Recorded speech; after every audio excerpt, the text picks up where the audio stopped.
Bonjour à tous, bienvenue parmi les Natachades. Je rentrais de je ne sais où, il y a quelque temps. Fatigué et ronchon, je subissais stoïquement le vacarme et les odeurs du métro, dans une vieille rame brinque-ballante. Heureusement, il n'y avait pas trop de monde. Pour faire passer le temps, je regardais les gens. Beaucoup étaient sur leur téléphone et la majorité n'était pas très intéressante, si bien que je me retrouvais assommée par cette expérience désagréable. Je me faisais secouer sur mon strapontin bancal en essayant d'ignorer le fumet ambiant. Mon regard devenu vague ne regardait plus grand-chose quand je me trouvais face à un sac.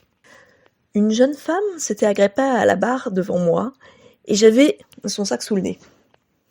Et oui, ça arrive plus souvent qu'on voudrait. J'étais plutôt contente qu'il ne soit pas écrasé contre mon nez ou menaçant de libérer son contenu sur mes genoux.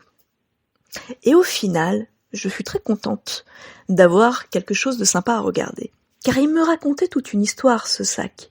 Il était vieux, et sans doute même très vieux. Il avait été baladé en maints endroits, charriant toutes sortes de petits trésors. C'était un sac qui avait vécu, et il avait bien vécu. Les traces de sa vie avaient laissé des rides sur la peau de son cuir. Des plis, des taches, des craquelures disaient les nombreux chemins où il avait voyagé. Un gros fil de fer lui servait de prothèse et il gardait avec pudeur son contenu au chaud. J'eus envie de l'aimer à mon tour, mais je le regardais partir, le cœur réchauffé, pleine d'une envie de créer. Suivez-moi pour en découvrir plus et à très bientôt parmi les Natachades.